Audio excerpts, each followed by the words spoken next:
ജിസ് ജോയുടെ സംവിധാനത്തിൽ ബിജു മേനോനും ആസിഫ് അലിയും അഭിനയിച്ച ഏറ്റവും പുതിയ ചിത്രമാണ് തലവൻ. തലവൻ ഒരു ത്രില്ലർ ജോണറിൽ പെട്ട ഒരു സിനിമയാണ്. ഈ സിനിമയുടെ പ്രധാന കഥാതന്തു എന്താണെന്ന് വെച്ചാൽ നമ്മൾ സാധാരണ ത്രില്ലർ സ്വഭാവമുള്ള സിനിമകളിൽ നിന്നും വ്യത്യസ്തമായിട്ടുള്ള ഒരു കഥയും കഥാപരിസരവുമാണ് സിനിമയ്ക്കുള്ളിൽ വന്നിട്ടുള്ളത്.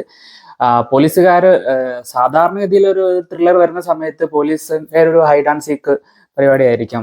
ആ ഒരു മർഡർ തെളിയിക്കാനുള്ള ആ ഒരു യാത്രയിൽ അവരനുഭവിക്കേണ്ടി വരുന്ന ആ കോൺഫ്ലിക്റ്റുകളും അവരത് തെളിയിച്ച് വരുന്ന രീതിയും ആ പ്രൊസീജിയേഴ്സും കാര്യങ്ങളൊക്കെ കാണിക്കുന്നതായിരിക്കാം. അല്ലെങ്കിൽ ഒരു സീരിയൽ കില്ലർ ആയിരിക്കാം. ഇതിൽ ആ ഒരു തരത്തിലുള്ള ഒരു കൈൻഡ് ഓഫ് സ്റ്റോറി ലൈനും അല്ല. അതൊരു വ്യത്യസ്തമായിട്ടുള്ള ഒരു കഥയും കഥാപരിസരവുമാണ് ഈ സിനിമയിൽ വന്നിട്ടുള്ളത്. സ്ലോയിൽ പോകുന്ന ആ ഒരു പോലീസിന്റെ പ്രൊസീജിയറൽ പരിപാടികൾ കാണിക്കുന്ന ഒരു സിനിമയാണ്. ആ സിനിമയിൽ തന്നെ നമ്മുടെ രണ്ടു പേർക്കും, ബിജു മേനോനും അതുപോലെ തന്നെ ആസിഫ് അലിക്കും ഒരു തുല്യ പ്രാധാന്യമുള്ള ഒരു കഥാപാത്രങ്ങളെയാണ് ലഭിച്ചിട്ടുള്ളത്. രണ്ടുപേരും നല്ല രീതിയിൽ തന്നെ ആ ഒരു ക്യാരക്ടറിനെ ക്യാരി ചെയ്തിട്ട് സിനിമയിൽ കൊണ്ടുപോകുന്നുണ്ട്. ഇതിൽ കഥാപരിസരത്തിലുള്ള വ്യത്യസ്തതയ്ക്ക് പുറമെ എനിക്ക് തോന്നിയ ഏറ്റവും പ്രധാനമായിട്ടുള്ള ഒരു സംഭവം എന്താണെന്ന് വെച്ചാൽ വളരെ സ്പേസ്ഡ് ആയിട്ടുള്ള ഒരു മൂവിയാണ്. കാരണം ഓരോ ഇൻസിഡന്റ് സംഭവിക്കും. അതായത് ആ സിനിമയിൽ നടക്കുന്ന ആ ഒരു മെയിൻ ആ ഒരു മർഡർ ആ ഒരു എലമെന്റിന്റെ ചുരുളഴിക്കാൻ വേണ്ടി ഈ പോലീസുകാരുടെ നടത്തുന്ന ആ ഒരു പ്രൊസീജിയേഴ്സ്, അവരുടെ യഥാർത്ഥ ജീവിതത്തിലെ പോലീസും പോലീസ് ഓഫീസേഴ്സും പോലീസ് സ്റ്റേഷനിലും സംഭവിക്കുന്ന കാര്യങ്ങൾ ആ ഒരു രീതിയിലാണ് കഥ മുന്നോട്ട് പോകുന്നത്. ആ കഥ പോകുന്ന സമയത്ത് തന്നെ നമുക്കതൊരു ആ ഒരു സസ്പെക്ട് ലിസ്റ്റിലുള്ള ആളുകളെ കുറിച്ച് നമുക്ക് ചിന്തിക്കാൻ ഒരു സമയം തരുന്ന രീതിയിലാണ് തിരക്കഥ ഡിസൈൻ ചെയ്തിട്ടുള്ളത്. അപ്പോൾ സാധാരണ കണ്ടുവരുന്ന ഒരു രീതി ഉണ്ടല്ലോ, നമ്മൾ എവിഡന്റ് ആയിട്ട് നമ്മൾ എക്സ്പെക്ട് ചെയ്യുന്ന ഒരു വില്ലൻ ഉണ്ടല്ലോ, അല്ലെങ്കിൽ ഒരു ക്രൈം ചെയ്ത ഒരു വ്യക്തി ആവാൻ സാധ്യതയുള്ള ഒരാളെ എന്ന് നമ്മൾ സിനിമ കാണുന്ന സമയത്ത് നമുക്ക് തോന്നുന്ന ആൾക്കാരുണ്ടല്ലോ. അവരങ്ങനെ നമുക്ക് ആ ഒരു ക്യാരക്ടറിന്റെ അടുത്ത് അങ്ങനെ ഒരു സംശയം തോന്നുമെങ്കിൽ പോലും ചിലപ്പോൾ നമ്മൾ കുറെ ത്രില്ലറൊക്കെ കാണുന്ന സമയത്ത് തോന്നാറുണ്ട്, ഈ തുടക്കത്തിലെ കാണിക്കുന്ന ആ ഒരു ക്യാരക്ടേഴ്സ് അവർ മേ ബി ഈ ക്രൈമിൽ ഇൻവോൾവ് ആയിരിക്കാനുള്ള സാധ്യത കുറവാണെന്നുള്ള ഒരു ലൈൻ ഉണ്ടല്ലോ. ആ ഒരു സംഭവം അവിടെ നിലനിൽക്കെ തന്നെ അവരെന്തുകൊണ്ട് എങ്ങനെയാണ് അവർ ഈ ക്രൈമുമായിട്ട് റിലേറ്റഡ് അല്ലാതെ ആവുന്നത് എന്നുള്ള ഒരു പോയിന്റ് കൂടി നമുക്ക് ചിന്തിക്കാൻ ഒരു അവസരം തരുന്ന രീതിയിലാണ് ഇതിന്റെ തിരക്കഥ ഫ്രെയിം ചെയ്തിട്ടുള്ളത്.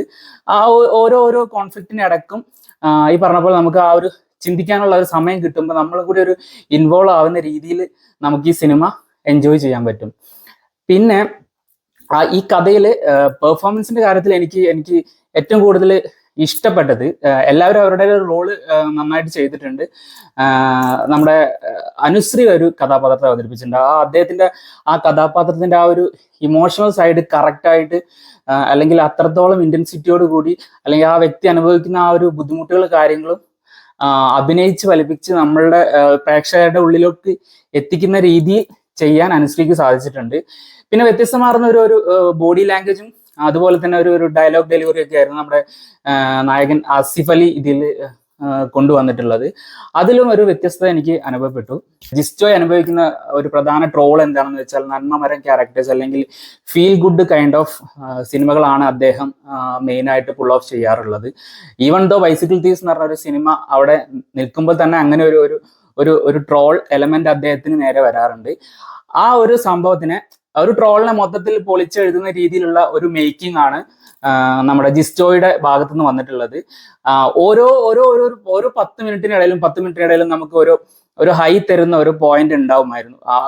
സിനിമയിലുണ്ട്, ഓരോ ഹൈ തരുന്ന ഒരു പോയിന്റ് സിനിമയിലുണ്ട്.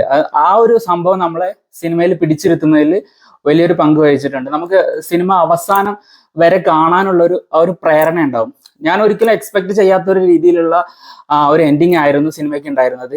എൻഡിങ് ആയിരുന്നു ഇൻ ദ സെൻസ്, എക്സ്പെക്ട് ചെയ്യാത്ത ആ ഒരു സസ്പെക്ട് ആയിരുന്നു സിനിമയുടെ അവസാനം ഈ ക്രൈമിന്റെ ചുരുൾ അഴിഞ്ഞു വരുമ്പോൾ ക്രൈം ചെയ്ത ആളെന്ന നിലയിൽ പുറത്തോട്ട് വരുന്ന ക്യാരക്ടർ. അതെനിക്ക് വളരെ ഇഷ്ടമായി. അദ്ദേഹത്തിന്റെ പ്രകടനവും നമ്മൾ എക്സ്പെക്ട് ചെയ്യാത്ത ഒരു പരിസരം സിനിമയിൽ കൊണ്ടുവന്ന രീതിയും വളരെ ഇംപ്രസീവ് ആയിട്ട് തോന്നി. അതുപോലെ തന്നെ ഒരു ടെയിൽ എൻഡ് കൂടി സിനിമയിൽ ഉൾക്കൊള്ളിച്ചിട്ടുണ്ട്. അത് സിനിമ കാണുമ്പോൾ നമുക്ക് മനസ്സിലാവുള്ളൂ. അതിനെക്കുറിച്ച് കൂടുതൽ പറയാൻ പറ്റില്ല. എന്തായാലും തിയേറ്ററിൽ പോയി എക്സ്പീരിയൻസ് ചെയ്ത് സന്തോഷിക്കാനുള്ള ഒരു വക തലവൻ എന്ന ഈ സിനിമയിലുണ്ട്.